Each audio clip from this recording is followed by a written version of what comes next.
Okay, so it's good to see everybody. Thank you for your patience as we were off the past couple of weeks. And it's good to be back as we continue our journey through the Jewish year. So today I wanted to talk about two relatively new additions to the Jewish calendar, Yomashawa and Yomhatsmaut. And just want to talk a little bit about them and the significance of those days, aside from the obvious, but also the impact that those two days represent on us, the American Jewish community. So I want to begin with Yom HaShoah, which was last week. And Yom HaShoah is Hebrew for Holocaust, well, literally the Holocaust Day, but it's Holocaust Memorial Day. And the Jewish community observes Yom HaShoah now after Passover, well, it was last week, on the Jewish calendar on the 27th of Nisan. That was the day designated by the Knesset, Israel's parliament, as the annual observance of Holocaust Memorial Day, as opposed to the United Nations declaring that January 27th should be Holocaust Memorial Day. Now, it's interesting the reasons behind both for determining the day and why that particular day is chosen as the Holocaust Memorial Day. For the United Nations, January 27th was chosen because that was the day that Auschwitz, the most notorious of all the concentration camps, was liberated by Allied forces. So to mark this symbolic end of the extermination of the Jewish people, the United Nations chose January 27th to be that day. Whereas the Knesset, Israel's parliament, about 10 years after Israel's establishment, so it wasn't until 1958-59 that the Knesset formally approved and declared that Yom HaShoah should always be on the 27th of Nisan. And instead of choosing a date that was associated with the liberation of a concentration camp, the Knesset chose a date that was associated with the Warsaw Ghetto Uprising. So the Warsaw Ghetto Uprising, though, happened on Passover. And the Knesset realized right away, we don't want Passover to be, let's say it this way. We want Passover to be observed on its own, and we want Yom HaShoah to be observed on its own. We don't want one to detract from the other. And so they moved then Yom HaShoah to a few days after Passover. So Passover is over like the 22nd of Nisan, so 5 days later, so that it would be about a week before Yom HaAtzma'ut, Israel's Independence Day, which is the 5th of Iyar. So today is the 30th of Nisan. Always Rosh Chodesh Iyar is a 2-day Rosh Chodesh in order to make sure that we have 50 days between Passover and Shavuot. So some months anyway have to be a 2-day Rosh Chodesh, which we discussed a few weeks ago about what Rosh Chodesh means. But nonetheless, today is the 30th of Nisan. Tomorrow is the 1st of Iyar. And the 5th of Iyar is when corresponded to May 14th, 1948, which was Israel's Independence Day. So we'll get to that in a moment, but back to Yom HaShoah.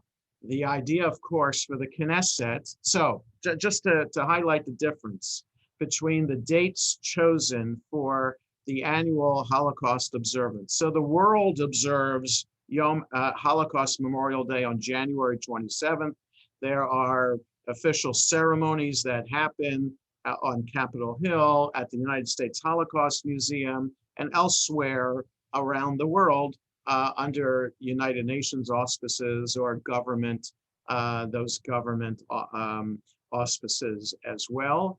And so therefore the liberation of Auschwitz is marked for that date. A date then to understand the Jewish people as victim, Jewish people as the target of the Nazis' wrath, and us as prisoner in the concentration camp, as opposed to what the Knesset choosing the Warsaw Ghetto Uprising as a date to be remembered as Yomashawa, the idea that we will never be a victim, and even when we are oppressed and persecuted and rounded up into a ghetto, we fight with our last breath against the oppressor and the enemy.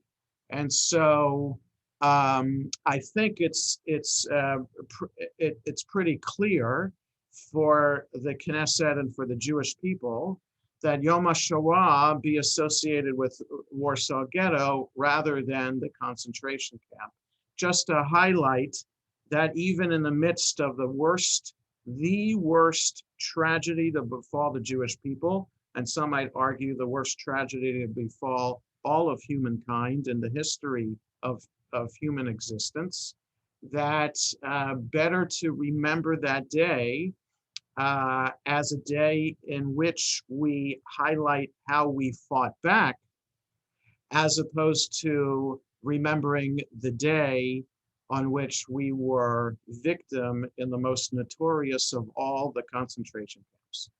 So I just think that that's something to think about in terms of why we observed Yom HaShoah as a Jewish people last week on the 27th of Nisan. Two more things I wanted to say about it. One is a menial logistical thing. When the Knesset designated the 27th of Nisan as Yom HaShoah, the chief rabbinate ensured that if the 27th of Nisan were to fall on Shabbat, then Yom HaShoah would be moved back a day or two in the calendar so that it won't interfere with Shabbat. In other words, Yom HaShoah should have an entire 24 hours to be dedicated to it. And if it were to fall on Shabbat, the 27th of Nisan, or on a Friday, you wouldn't have the full 24 hours.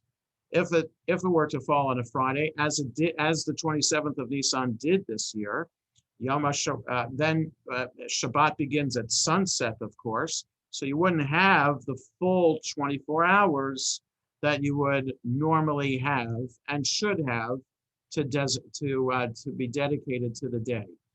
And Friday, a day in which people are preparing for Shabbat, the chief rabbinate and the state of Israel agreed will move it back to Thursday.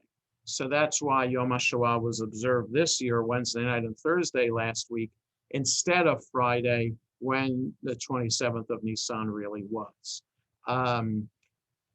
In Israel, the air raid sirens go off at 10 o'clock in the morning. It's either 10 o'clock or 11 o'clock in the morning. I think it's 10 o'clock in the morning, and throughout the entire country. And when the air raid sirens go off, they go off for 2 minutes. Everybody knows they have to stop what they're doing. And there are always videos, you can look this up, Yom HaShoah 2021 videos, and you'll see how traffic stops. Cars pull over to the side of the road. The drivers open their doors and stand at attention right next to their car. And the busiest of all highways in Israel, the expressway that goes through Tel Aviv, the Ayalon Expressway, becomes quiet. Traffic stops on that busiest of expressways. So imagine, I don't know, on the Beltway here in Washington, imagine traffic stopping there. Imagine traffic stopping in Los Angeles on all the freeways. So that's what it's like in Israel. So I remember being in classes at Hebrew University, both my junior year and also for my year in rabbinical school on Yom HaShoah. And during that time when the siren went off, so everybody stopped, professor stops talking, students stop what they're doing, we all stand at our places and stand at attention for those 2 minutes. And so it's really a remarkable experience, how the country just immediately stops what it's doing. And I've read also, I've taken Israeli literature classes, especially recently through the Shalom Hartman Institute, by a woman who's a daughter of Holocaust survivors. Rachel Korazim is her name, daughter of Hungarian Holocaust survivors. And some of the literature that she shared about Israel reflected from the 1950s how when Israel just recently established would on the news several times a day would be broadcasting so-and-so just arrived in Israel looking for any relatives. So-and-so survived such and such concentration camp, used to live such a place in Romania or Poland or Hungary or Czechoslovakia or whatever, just arrived in Israel, is living here, is looking for relatives. And like it would happen all the time. And people would be reunited with relatives in that way through the news in Israel, either on the news itself on the radio, these announcements would be, or they would be in the newspapers. People would put classified ads in the newspapers looking for long lost relatives, wondering if anybody is still alive. So Yomashawa, then about the date I wanted to say, and I also wanted to say something else about the role of the place of the Holocaust in our Jewish identity today. And just want to spend a couple of minutes on this. A lot of people, as we journey through the Jewish year and understand more about our Jewish identities and strengthen our Jewish identity through this exploration, there's been a discussion among Jewish communal professionals as to how to increase the level of pride in Jewish identity in the Jewish community in America today. Surveys have come out recently, less than 50% of the general American population belongs to any kind of house of worship. So that's a remarkable statistic. Whereas 50 years ago, that would have been, I think the number 50 years ago was 75% were affiliated, general American population affiliated with the house of worship. Now it's less than 50%. So that's remarkable in terms of what it means for religious identity in America today, and also reflects Jewish identity as well. Jewish affiliation with synagogue has always been low recently, and it keeps getting lower. In some communities, it's as low as 10% of the Jewish community belonging to a synagogue. So how do we understand our affiliation? What prompts us to recognize we're Jewish and we're standing up for what it means to be Jewish? When Israel has, we'll talk about this in a few minutes related to Yomashawa, perhaps it's Israel identity and connection to Israel that makes us feel prouder to be Jewish. Perhaps it's cultural things about our identity, perhaps social justice issues, perhaps the food we eat, perhaps where we come from in the world, and perhaps pride in our Eastern European or Western European or Sephardi heritage, whatever, something like that. Or perhaps it's the Holocaust that serves as the feature of our identity, and as opposed to other things, the Holocaust serving as the source of our identity is more of a negative reason to be Jewish. Never again, as the rallying cry for why to be Jewish, We're Jewish because we want to prove to Hitler that we're still alive. We're Jewish because we didn't die. We weren't among the 6 million that died in the Holocaust. We're Jewish because we want to say never again. And so is that, I don't have an answer to this, but is that a good reason to be Jewish?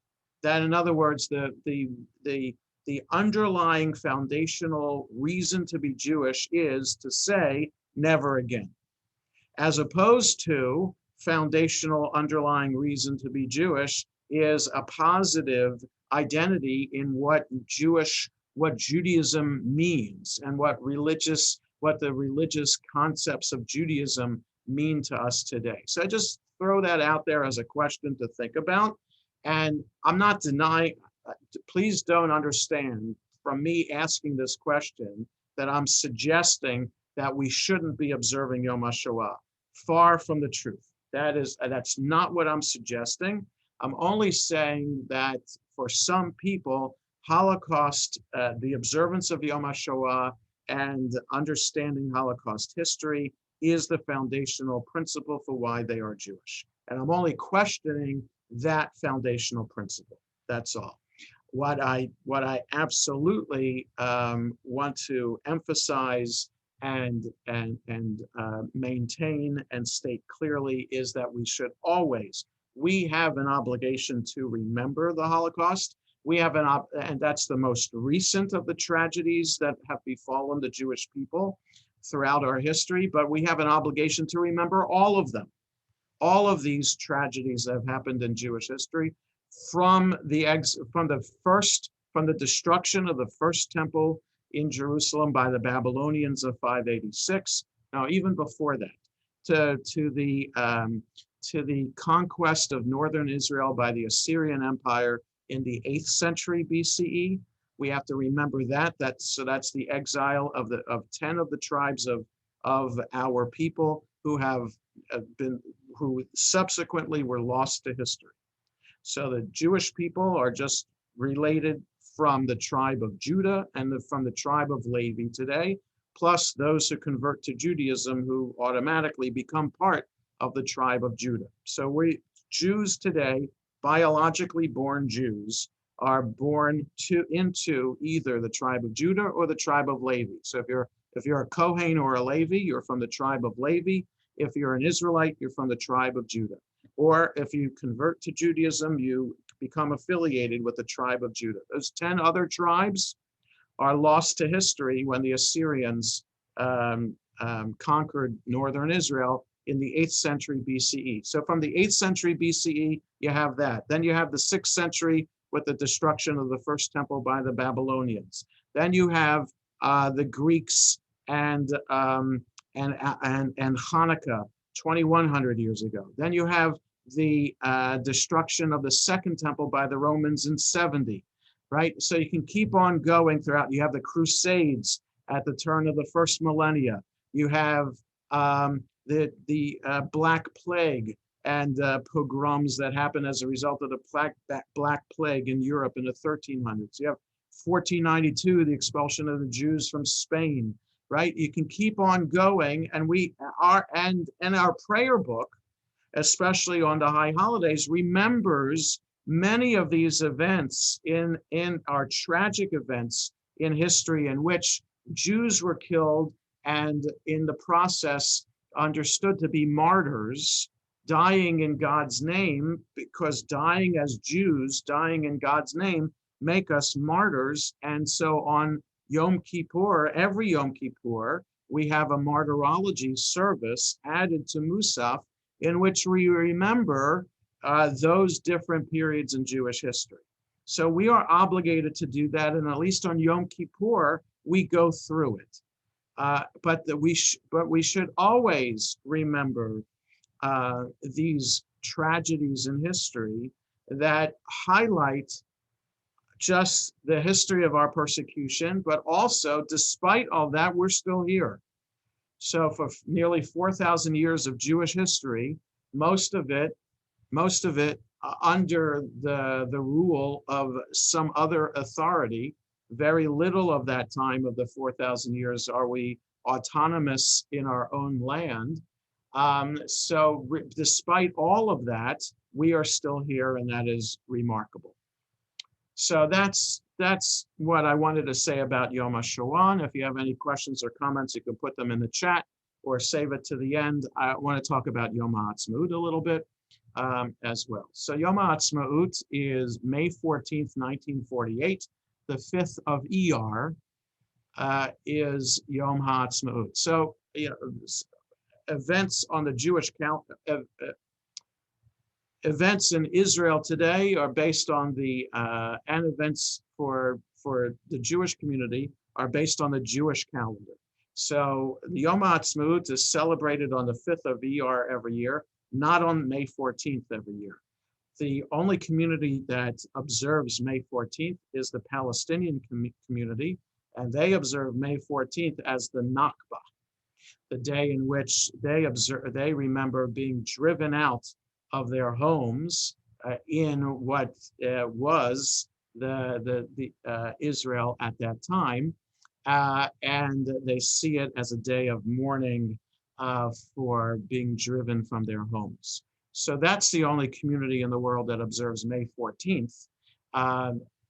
Otherwise, the Jewish community observes the 5th of Iyar as Yom HaAtzma'ut, and like Yom HaShoah, when it moves on the calendar, if the 5th of Iyar is on Shabbat, the 5th of Iyar this year is on Shabbat, and so therefore Yom HaAtzma'ut is not observed on Friday, but it's observed on Thursday this week, what is the 3rd of Iyar, for the same reason of Yom HaShoah, so that the celebrations of Yom HaAtzma'ut won't impact Shabbat, or vice versa, Shabbat won't impact for traditional Jews their observance of Yom HaAtzma'ut. There's usually fireworks that go off, and fireworks, lighting a fire is traditionally prohibited on Shabbat. So the fireworks wouldn't happen if Yom HaAtzma'ut was observed on that day, no matter what day of the week it is.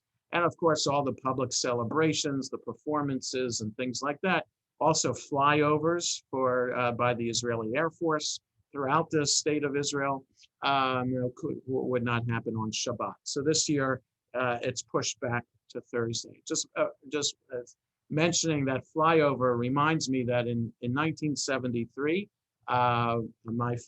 we had made Aliyah. But June 1972, we arrived in Israel. We stayed.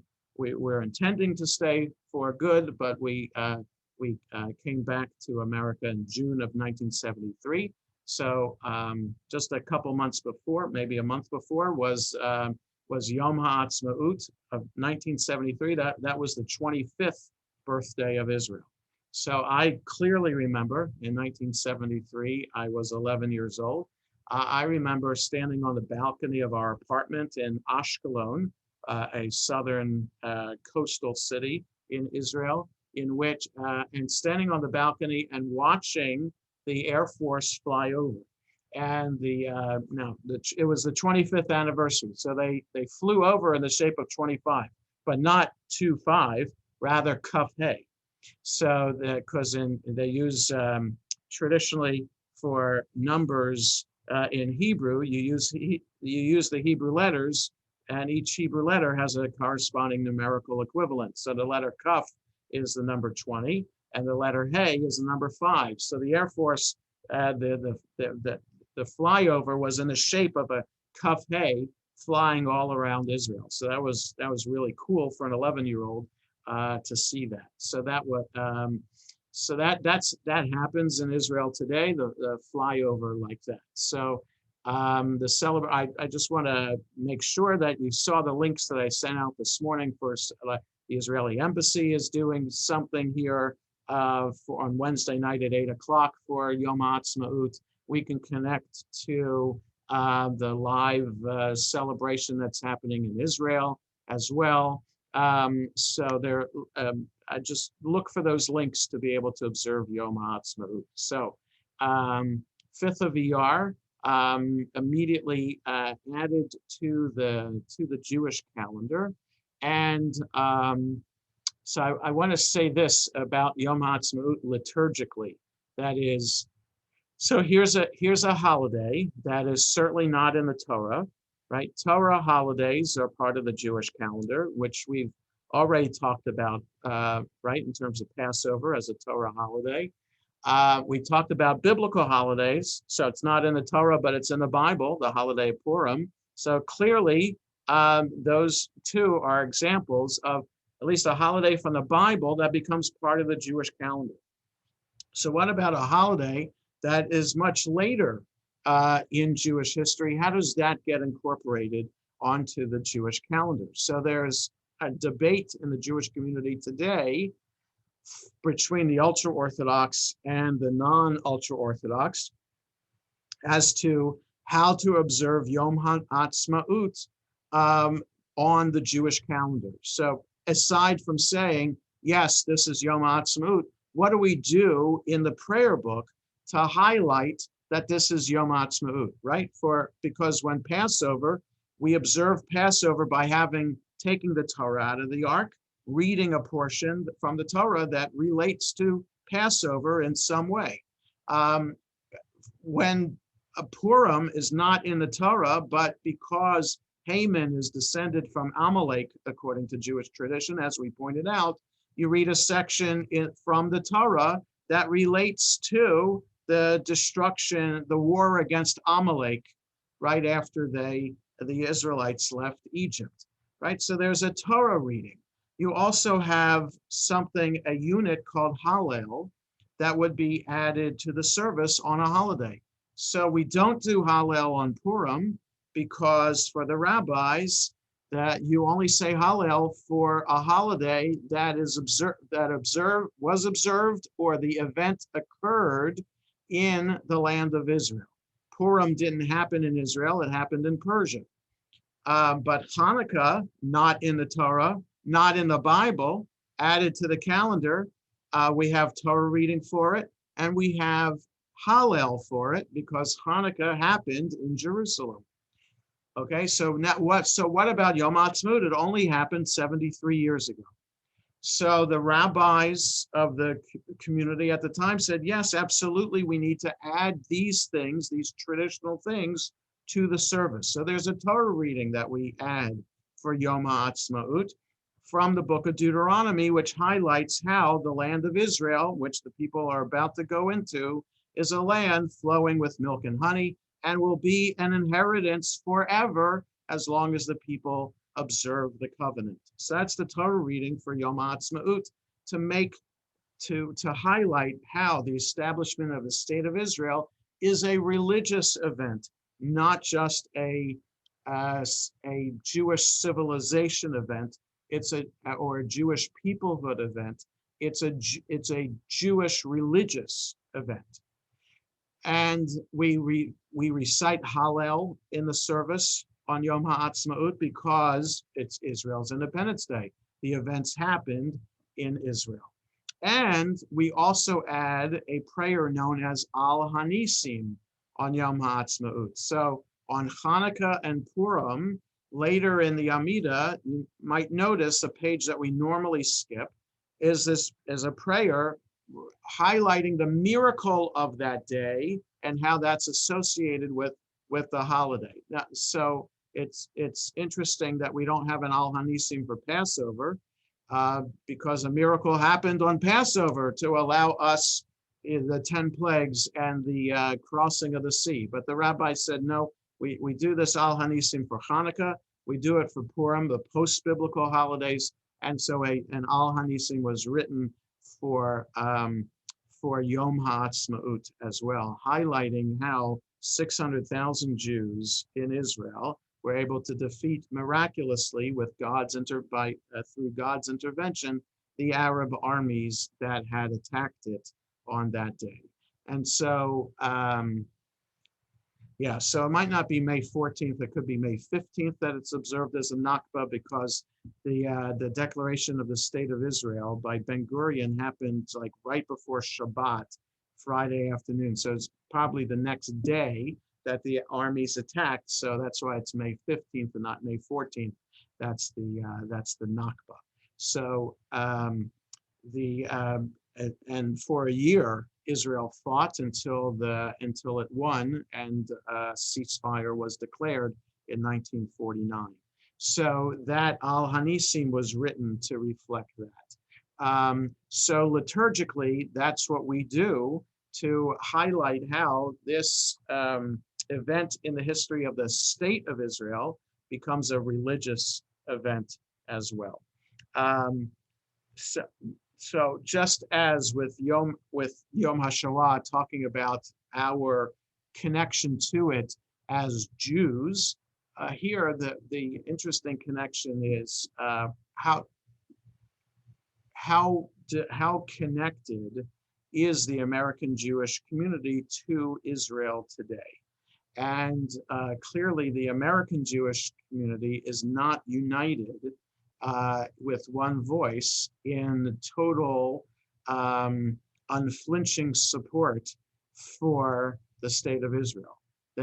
Since at least Israel's victory in 1967, the community has been divided mainly around the issue of the Palestinian people and territory that Israel conquered in the Six-Day War, and either claimed as sovereign territory, like the Golan Heights and the Sinai Peninsula, or as administered territory, which, based on your political views, you call Judea and Samaria, or you call the occupied territories, or you call the West Bank. Those three names reflect different perspectives on how we understand that territory in relationship to the state of Israel and the state of Israel's right to that land. So there's the Jewish community here outside of Israel, not only the Jewish community, the population of Israel itself, it has been fractured about how to deal with the territory. But the American Jewish community has been divided over that as well.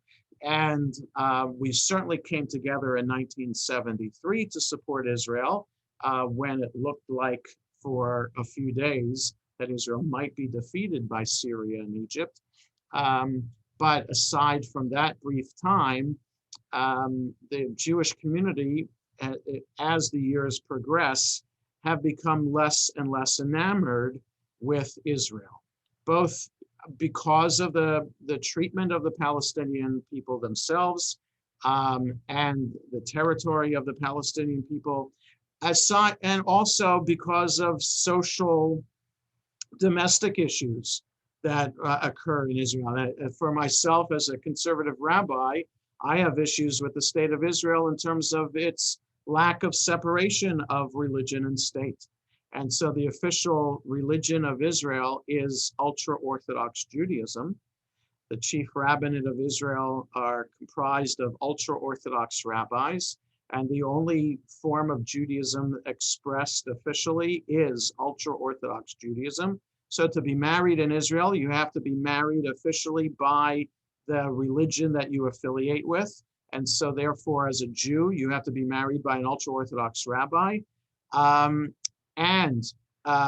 Synagogues in Israel are funded by the state of Israel. Only Orthodox synagogues are given land for free, are given architects, and buildings are built, and rabbis are hired by the state of Israel only for Orthodox synagogues. Non-Orthodox synagogues have had an uphill battle to gain acceptance in the state of Israel, let alone gaining any kind of rights. In the latest election that just happened 2 weeks ago in Israel, for the Labor Party, for the very first time, a Reform rabbi who was ordained by the Reform Rabbinical School in Jerusalem, a Reform rabbi was elected to the Knesset. So he was high enough up on the list of the Labor Party to be included as being seated in the 120-member Knesset. You know how how the Israeli elections work. You vote for a party, not for a person. And districts, there are no such thing as districts in Israel that elect a representative, like as opposed to here in Olney, so our part of Olney, we have John Sarbanes as our congressman. Doesn't work that way in Israel. You vote for a party, and the party represents the entire state. It doesn't represent a district. And depending on how many percentage points in the election they receive, that party then gets that many seats in the 120-member Knesset. So it's a complicated system. So the Labor Party didn't get too many seats this year. I don't remember the count offhand, maybe 10, maybe 7, something like that. So among those people were this Reform rabbi. So it was, and so throughout the election, the Reform rabbi was insulted, not even called a rabbi. And throughout the Reform and conservative movement's attempt over the years to gain a foothold in Israel, the Reform and conservative movements have been insulted. There was a time 20, 30 years ago when an ad was placed in the papers by the chief rabbinate saying, if anybody hears the shofar being blown in a conservative or Reform synagogue, then you haven't fulfilled the mitzvah of hearing the shofar being blown. I remember that happening. I remember my year in rabbinical school. I volunteered at a home for children from broken homes in the town of Kiryat Gat, kind of near Ashkelon, southern central Israel. And I was training the kids there to become bar and bat mitzvah. So at the Shabbat service in which they all became bar bat mitzvah on the same day, the local rabbi was invited, unbeknownst to me, and my father's classmate, Aaron Singer, may he rest in peace, served as the officiating rabbi on that Shabbat, because he had been, when he was in rabbinical school, he spent a year in Israel and worked at that same home. Anyway, so he allowed that rabbi to speak, and that rabbi gave a nice Devar Torah until he said, and the conservative Reform movement are an embarrassment and a heresy to God and the Jewish community. So this is what the conservative Reform movement has been dealing with for 73 years in the state of Israel, and it makes it hard as a conservative rabbi to want to support the state of Israel when I, as a rabbi, am not recognized as a rabbi in Israel at all. But that doesn't take away from my personal support of the state of Israel and my strong Zionism. But for some, it could be enough to keep people away and keep people from supporting financially and in other ways the state of Israel today. So HaAtzma'ut then raises these feelings that we have and forces us to confront our connection to the state of Israel. It's one thing to have a connection to the land of Israel, despite who's in charge, and it's quite another thing to have a connection to the state of Israel itself. And so that also, in the process from when Theodor Herzl started in 1897, the first Zionist Congress, until 1948, there was also debate in the global Jewish community as to whether it's right to support and work for the establishment of the state of Israel when the prayer book says and the Bible says we're waiting for the Messiah to come. And the Messiah is supposed to come, sent by God, with Elijah accompanying the Messiah, to enter Jerusalem from the Mount of Olives and reestablish the kingship, the Davidic dynasty in Jerusalem, and bring the Jews back from all the four corners of the earth. So some in the Jewish community say we should have waited. We don't take matters into our own hands. We wait for God to do this. And so there were Jews who were anti-Zionists from 1897 to 1948 because of that, and also because some Jews were saying we need to maintain our loyalty to the country we're living in. We don't want to have dual loyalty. We don't want to give the impression that by living here in America or in France or Germany, that we're not true, full citizens of our country. We don't want to give any support to this new land, this new state in Israel.